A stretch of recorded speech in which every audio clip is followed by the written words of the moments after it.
Talking with OC. I'm your host, OC, and that's my guy.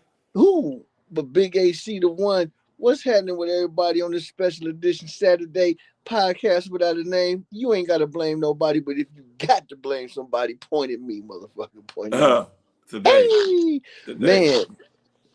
Hey, it's been a bit of a murderous road, man. I'm pretty sure everybody know about Steph Curry's late game theatrics out in San Antonio as of late. He was terrorizing them young dudes. They probably having nightmares about him right now at the end of training sessions, the way Steph Curry was getting it when he wanted to. They couldn't stop him. It was nasty. It was hard. I looked at the game. I woke up and I seen him hit a shot. And then they had a couple seconds left on the clock. I thought San Antonio was gonna at least get a good shot, but they are a good young team. But I'm gonna tell you what, they got a ways to go when it comes to getting those kind of games against teams like the Warriors. Yeah. The Warriors. No, I think teams. Period. Down the stretch, you have to down the stretch. You got to learn how to. In the NBA, you got to learn where to go to, where to get your money from. No doubt. You got to know that. You got to know. Like I mean, there's a real solid percentage, maybe 30, 35, 40% of the Warriors offense. I think that sets and it runs through Jimmy Butler, and I think that's smart. Yeah. Because he's a stabilizing force. I mean, we love watching Steph run around and bomb shit from every corner and angle. But at the same time, too, backing the dude down and getting a bucket or getting that and one, like, dude, that really takes. For some reason, it's more controlling of the game. Yeah. It's like I feel like we dictate more when Butler is really backing it down, and then we got Curry. To keep it, to keep it live, and to do Curry, and to do Curry things, and what I really dig, man, is Jimmy Butler ain't hung up on trying to be a bigger star, none of that shit, man. He's like, dude, I get it, I understand.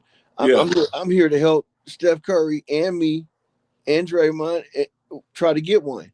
Yeah. Well, I like that addition of Al Horford. I do too.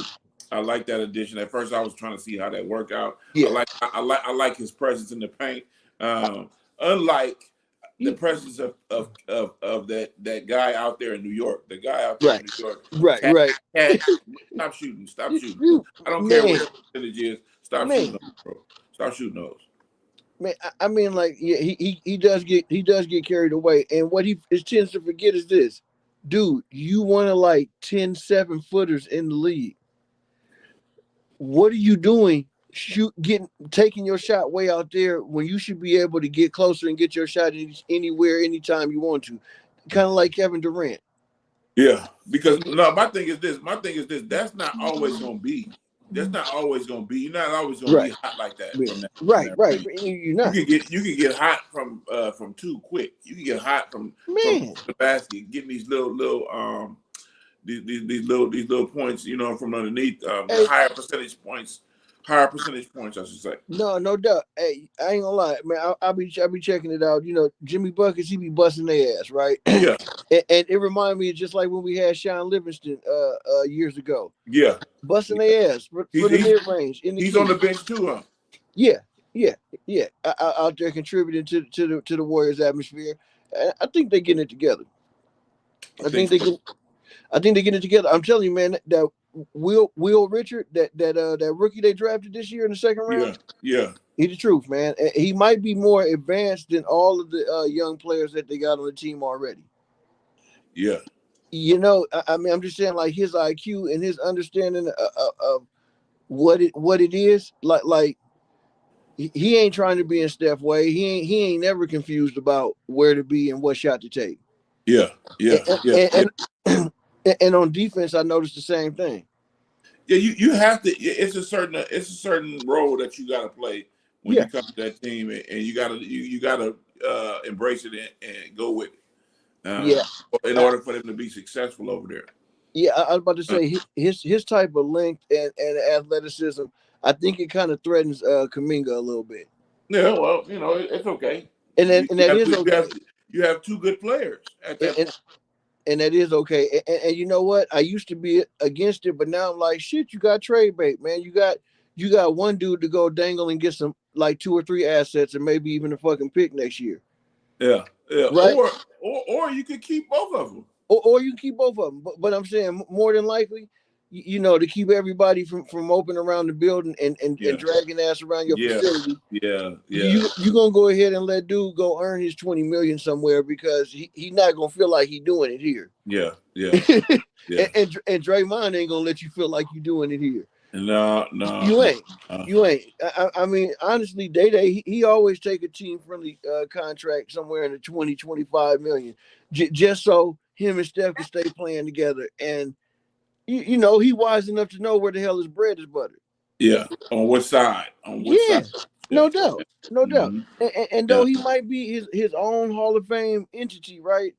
Shit. Neither Draymond is better at Draymond or Steph Curry is better at Steph Curry without each other. And I know we always call Klay the splash brother, but really the one that the one that helped Steph stir the drink is Draymond. Yeah. So what have you seen? And like you was talking about off camera, what's been going on with the coaching? Man, well, first of all, a Bay Area coaching legend, Coach John Beam at Laney College, right? And he was also the head coach at Skyline College. Bay Area legend, man, really did a lot for the community out there in the Oakland area and in the East Bay. Wanted to just give a quick moment of silence if we can. Right on. You know, and just acknowledge a real legend, man, and a real dude that was about the people and not necessarily the product. Man, and before we get down on some coaching shit, Russell Westbrook, man, one of only 2 players in the history of the entire NBA to have 25,000 points and 10,000 assists. That ain't no small feat. It's only him and LeBron James, the all of all, who both have this statistic. Nobody else. So he's I think right there that really quantifies and categorizes his value, his worth, and his place in this shit right here. He Russell motherfucking Westbrook. You dig me? First ballot Hall of Famer in my book. And I wouldn't be mad if I see it. Now on to some McNasties, right? Jason Kidd this morning got fired by the Dallas Mavericks. Oh, wow. Yes. Wow. Okay. Let a bombshell have a little bit of thud at the bottom. Jason fucking Kidd, I repeat again, Oakland native, got escorted out of the building today in Dallas. They cut off to a 3-7 start, I believe. You know, what is it? Why is it his fault? Well, you know it ain't, but he's the most visible person to blame right now. I don't get that. I don't get that. I don't get that firing. You still got to pay him, but then that's. I mean, you're down your all universe point guard, Kyrie Irving, right? You didn't trade folks. And I'm just saying, like you already started your season without Kyrie Irving, right? And let's be real, that's the only other real point guard besides maybe Dame Lillard in this generation that you could even compare to Steph Curry, right? Yeah. And so like you missing somebody of that caliber that runs your team and starts shit off. But then on top of that too, dude. You got Heartbreak Hotel over there. With your power forward / center, what's his name? Always hurt. Anthony Davis always down. Heartbreak Hotel is over there. AD always down. Heartbreak Hotel. Man, bro, and it's some real shit because he's that other caliber player that they expect you to be able to lean on, especially when you got your main leader on the floor, Kyrie out. You know what I'm saying, out for an extended amount of time. Man, it really does disappoint me. I ain't gonna even lie, to see like the lack of ability to step up and fill in that void, that gap of leadership, and to get your main general out there on the sideline that's really going to bat for you, standing up for you, because Jay Kidd was a player's coach. You know, he stood up for them players. But they have new ownership, man. New ownership does these type of things, especially when they. It's not really a big surprise to me because they traded away. They let their GM trade away they best asset that they had at the time. Yeah. And then over like a small business dispute, like really a pissing contest, to tell you the truth. Yeah. Y'all won't let me open no casino. I'm gonna do. Well, okay. This not what we about. Also, too, man. Mr. Jay Green out there with the Pelicans, man. Coach Green got escorted out the building too.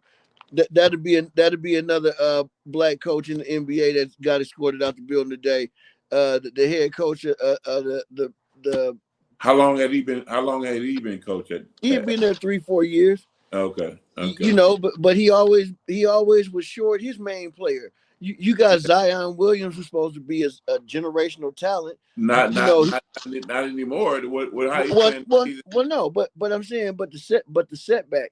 You know, they passed on signing other players. They traded other players up out of the roots because they figured they was gonna have to take care of and pay Zion Williams. Yeah. And really though, I would have loved to see that work for him, right? I would love to see it work now. Come on, man, come back and give us what you was giving us before. Man, shit, man. He was giving people the business. But you know what though, right? Bro, I ain't gonna lie. I wouldn't mind seeing him come play the dunker spot for the Warriors, right? Yeah. Just on some like no pressure, no strain shit. Like where he ain't getting pressured to come up with no stat line, but just run with the flow of the offense and go and attack the rim anytime that is open. Well, let me preface my comments by saying I'm not talking bad about the man Zion is, or I'm not talking about the man any player is. I'm just talking about basketball. I'm not talking about doubt.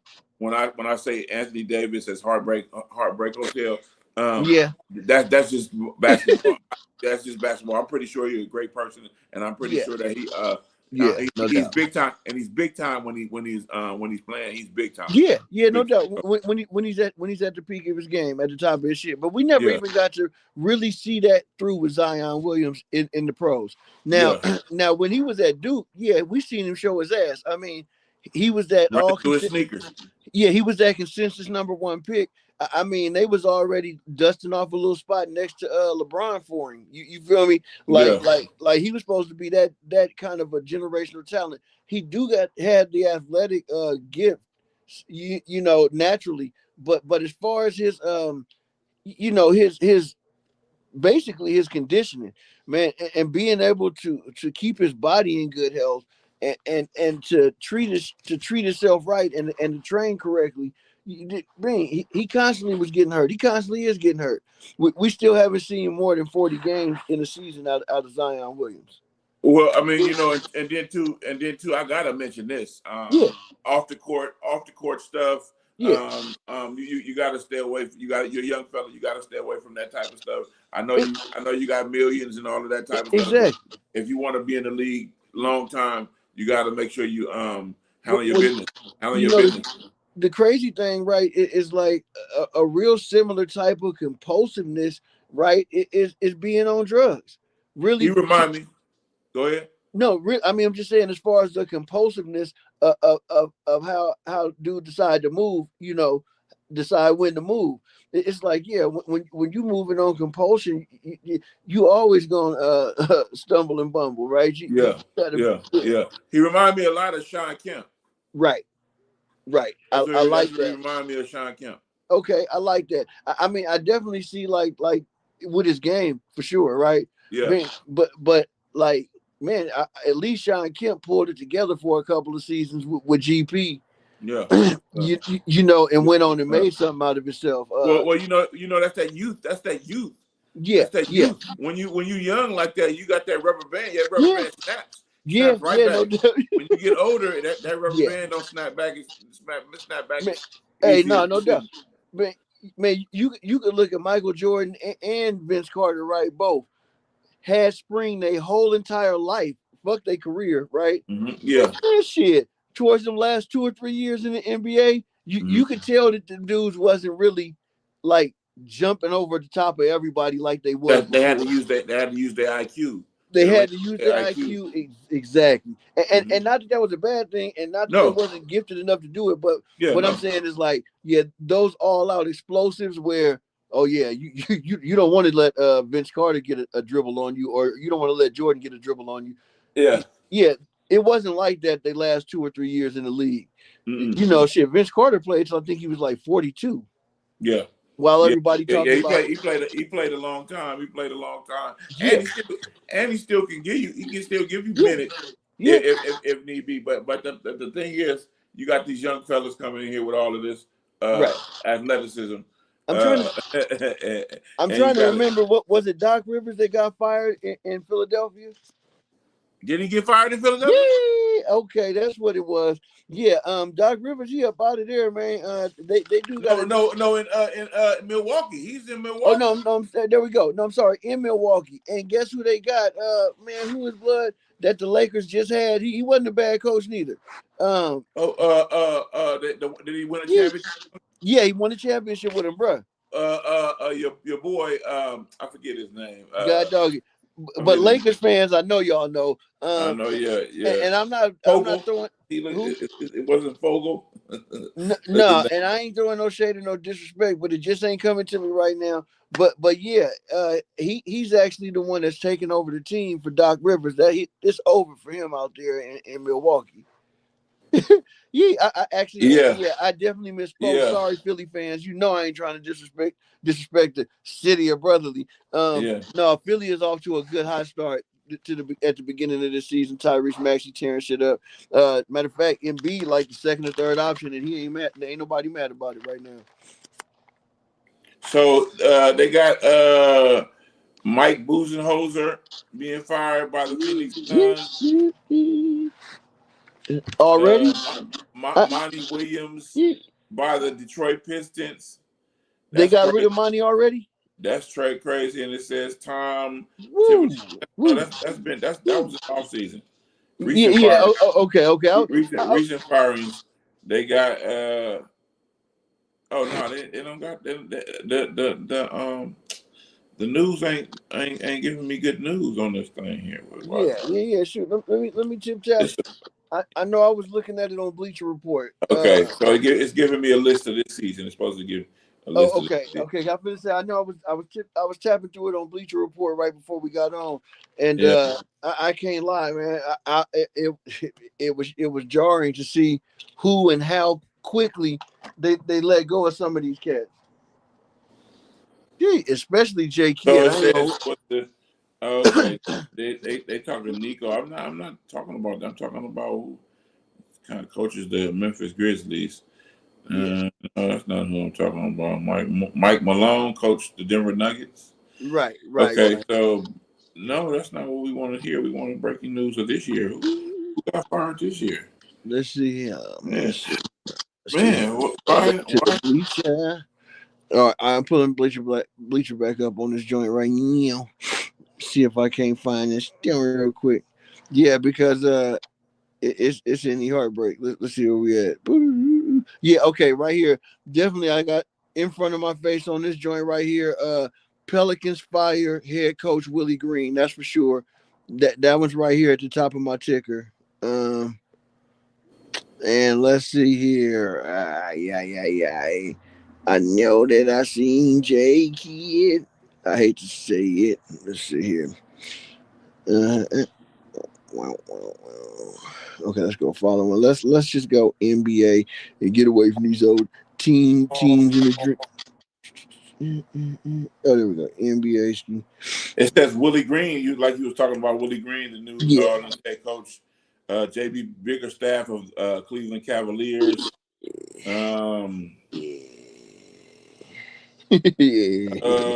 JB Bickerstaff. Okay. Yeah, the great season last season. See, but flag opens. Okay, let me go right here. Let me see. Flag opens up on Mavs struggle. Says fans haven't been giving a lot of love. Okay, all the Dallas Mavericks. Oh, okay. After the Dallas Mavericks fell fell to 3-9 with Wednesday night's 123-114 loss to the Phoenix Suns. Star rookie Cooper Flagg admitted that the fans have a right to be disappointed with what they've seen so far. I think that we've gotten the fans a lot of luck. Okay, Flagg told. I was just trying to see if they mentioned anything about a kid up in here. They must have gave you a felonious. Well, then let me say that I'm really happy that they did. Yeah, because I'm not seeing J Kidd right now on the follow up. Yeah, and I'm really not. Oh wait, time for the Mavs to blow it up. Yeah, but that still don't mean that's what that mean though. Yeah. Yeah. So man, it should. That would be like the number one thing. Oh yeah, most definitely. This coach's GM fired this season, and it's not even telling me. Yeah, no. I actually read like a little article, like a full little page or something. Woo! But they must have got over on me, and that's why they got the sirens. Okay, but so anyway, the sad part is that they firing any of these coaches right now at this point, man. To say to try to blame it on the system, or say that the coaches failed like 8% of the way into the damn season. Yeah, that's crazy. That's like firing your NFL coach in week 2. In week 2. In week 2, you didn't even give him a shot to do nothing. Man, you might, matter of fact, you might as well just told him that it wasn't no chance before the season even started, right? So he could have came in depressed and looking all puppy dog sad, because man, that was the only thing you would have had for him. Man, let's see here. Bing. Oh yeah. Shoot, we did have some other good stuff. Oh man, I wanted to say I'm so juiced this week. 49ers news real quick. Huh? I was just trying to have this thing do. Oh yeah, but I'm sure that y'all been heard this news. But Brock Purdy and his main target, Ricky Pearsall, both back in practice, full participation. Pretty much the entire offense is back for the first time this entire season. So I'm kind of excited to see that. Now it's gonna still look like they weeks behind everybody because everybody been out so long.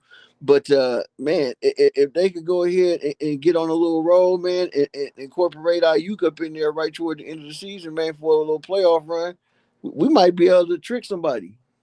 The trade is ass, huh? No. You said tricking. I'm like, no, I'm talking about trick somebody as in like, ooh, they got a new wrinkle when really it's an old. Oh, okay. I thought you was talking about trade bait. let me get some trade for this. Let me get a trade for this guy. Let's get him playing good, and then get him up out of here, knowing that one of his wheels got a loose lug nut on it. Oh man, that shit is crazy. That shit is real ill. We got